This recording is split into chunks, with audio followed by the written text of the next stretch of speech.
Durante mucho tiempo creí que mi valor estaba en convertirme en mi mejor versión. Persigue tu mejor versión. Es una frase que comúnmente vemos en películas, libros, redes sociales y conferencias. Y de hecho, se ha vuelto un pitch bastante efectivo de ventas.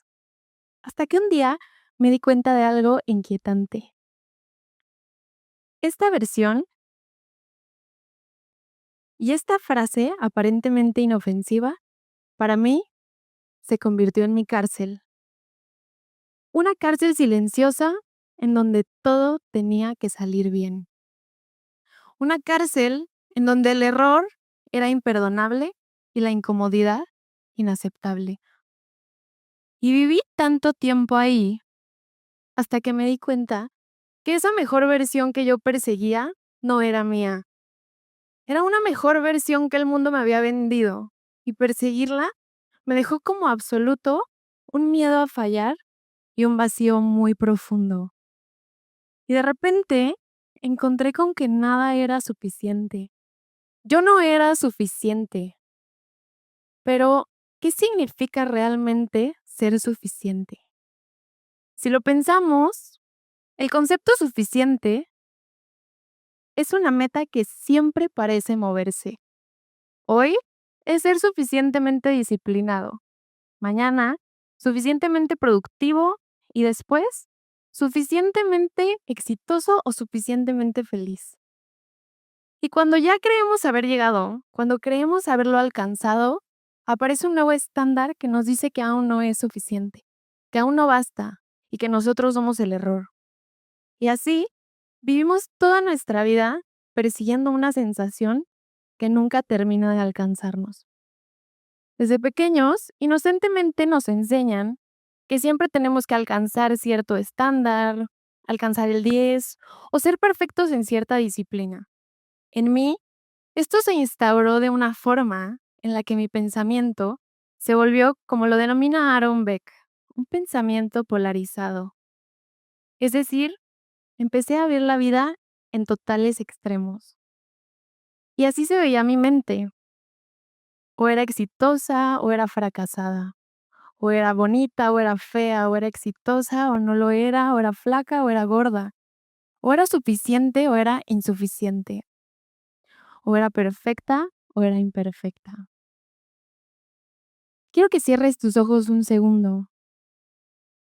Quiero que pienses en la última vez en la que pensaste o sentiste que no era suficiente. Tal vez fue en el trabajo, donde pensaste y sentiste que tenías que dar más y más. Tal vez fue esta mañana frente a un espejo, en donde lo primero que hiciste fue juzgar tu reflejo. Tal vez fue en una relación en donde sentiste que algo no estaba bien en ti. O tal vez fue frente o en comparación a alguien. Quiero que pienses en este momento, en donde en lugar de reconocerte como humano, te juzgaste como un error. Abre tus ojos. Para mí, esta forma tan rígida de ver la vida me llevó a querer controlarlo todo, a que la vida no tenía matices y que yo era un proyecto incompleto que siempre necesitaba mejorarse o alcanzar la perfección. Y así, hice de mi felicidad una tarea completamente imposible, porque siempre había algo que corregir o algo que simplemente no estaba bien en mí. Hoy, en todos lados, vemos un guión perfectamente bien escrito y saturado de cómo debemos pensar, comer, sentir, amar e incluso sanar. Nos dicen, persigue tu mejor versión y yo te digo cómo. Y creemos, verdaderamente creemos, que siguiendo todos estos pasos vamos a alcanzar nuestra felicidad y por ende la autorrealización. Evitamos a toda costa que la vida nos duela y nos olvidamos de lo que deberíamos de ser. Hoy, en todos lados, vemos un guión de cómo las redes sociales afectan a la salud mental. 1 de cada 7 jóvenes, de acuerdo con la Organización Mundial de la Salud, padece un trastorno mental clínicamente significativo, de los cuales destacan la ansiedad, la depresión y los trastornos de la conducta alimentaria. Y un estudio muy grande del Pew Research Center encontró que alrededor del 46% de los adolescentes dicen sentir insatisfacción con su vida o su cuerpo de acuerdo a la comparación social. Consumimos identidades ajenas como si fueran verdades absolutas y de repente nos perdemos en ellas. Y la pregunta ¿quién eres? Se vuelve imposible de contestar. Nos comparamos con versiones editadas de la realidad y nos obsesionamos con lo que deberíamos de ser y olvidamos lo que ya somos. Y cuando no llega esta versión idealizada, lo que sí llega es la culpa, la frustración y nuestra vieja amiga, la perfección, que viene a decirnos que nosotros somos el error.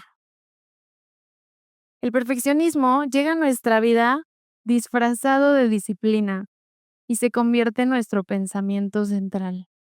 Freud decía que al yo le gusta evitar el displacer y que el perfeccionismo es tan solo una estrategia sofisticada para evitar sentir o fallar.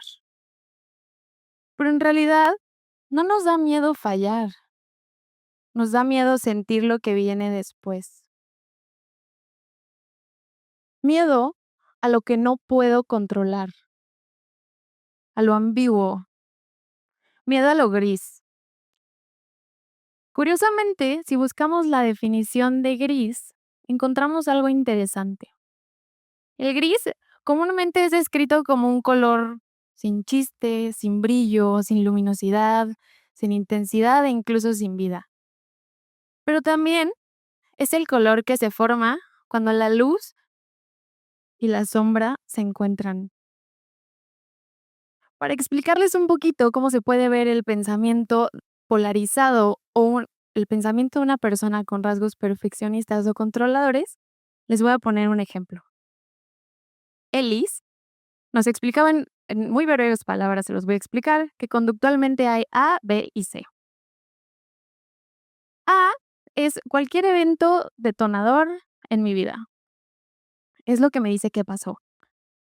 B es la interpretación cognitiva y el pensamiento central que yo tengo y de esa forma voy a interpretar a A. Y C es mi respuesta conductual y emocional a la interpretación que yo le di. Y un muy breve ejemplo, digamos que tienes un proyecto importante en la escuela, en el trabajo personal o profesional, y cometes un error importante. Entonces, siguiendo la misma línea, error es igual a fracaso. Fracaso es lo que yo estoy interpretando, yo soy una fracasada. Y sé, ¿qué hago? ¿Qué siento? Primero siento mucha vergüenza, frustración. ¿Y qué hago? Normalmente pueden pasar 2 cosas. Uno, intento sobrecompensar y sobrecompensar y dar y trabajar para evitar compensar y no volver a cometer ese error. O simplemente evito volver a intentarlo, porque si no lo vuelvo a intentar no hay posibilidad de fallar. Porque si procrastino, ya no puedo cometer ese error. Y el problema no fue el error, fue la historia que tu mente construyó sobre lo que ese error dice de ti. Y así, sin darnos cuenta, reforzamos ese ciclo que tanto nos lastima y nos autodestruye. Y un día, después de vivir tanto tiempo así, entendí algo. La vida no es blanca ni es negra. La vida es gris. El gris no es ausencia, es mezcla, es encuentro. El gris se convirtió en una brújula en mi vida, pero no se convirtió en una brújula en mi vida de un día a otro. Y la verdad, si les soy honestos, hay días en donde es más fácil y hay días en donde tengo que ser mucho más consciente de volver ahí. El gris se convirtió en una brújula en mi vida, no cuando evité el error o cuando todo empezó a salir bien, sino cuando miré a mi perfección y la abracé porque en algún momento me sostuvo y empecé a acompañarme en la incomodidad. Les quiero compartir una vida gris. Cómo vivir en el gris se ha visto para mí. Una vida genuina. No actuar desde el debería, sino desde lo que soy. La genuinidad no busca coherencia, busca aprobación. Una vida real. Ser real implica que tengo que renunciar al control, que hay partes de mi vida que no puedo controlar y saber que no puedo eliminar las partes feas de la vida, sino aprender a conocerme en ellas. Una vida inesperada. Dejar espacio para lo que no planeé, porque a veces solamente saltando a lo desconocido podemos medir el tamaño de nuestras alas. Y una vida sencilla. No todo tiene que ser más grande, más bonito, más perfecto. Actuar y empezar a vivir desde tu propia esencia y conocer esa esencia. Vivir en el gris es aceptarme, aprender a moverme entre mis distintas facetas y matices sin castigarme por no tener certezas. Vivir en el gris ha sido, y te invito a que sea, soltar la guerra contigo mismo. El gris es libertad, porque hoy no tienes que elegir blanco o negro. Hoy puedes ser ambos. Puedes sentir miedo y aún así seguir. Puedes sentirte triste y aún así estar en paz al mismo tiempo. El gris me permite cuestionar si mis creencias son mías o son compradas. Y te permite poner alto a lo que te violenta y no te representa. Y que por mucho tiempo pensaste que te definía y darle paz a lo que sí eres. El gris te invita a aprender a mirarte con compasión. No podemos cambiar ni controlar lo que otros piensan de nosotros, pero sí podemos cambiar la forma en la que nos relacionamos con nosotros mismos. El gris te invita a empezar a vivir y a dejar de sobrevivir. Hoy quiero decirte que ya eres tu mejor versión. Ya eres tu mejor versión. Y sí, probablemente tengas que repetirte esto más de una vez todos los días, porque desaprender cuesta, duele e incomoda. Pero es solo a través de esa incomodidad que logramos encontrar algo profundamente liberador. La libertad de ser quien realmente somos. La vida no siempre va a ser más fácil, ni más bonita, ni mucho menos más perfecta. La vida simplemente es. Hoy te quiero invitar a que no seas ni te midas en estándares. No todo en ti es un estándar que tiene que ser medido o superado.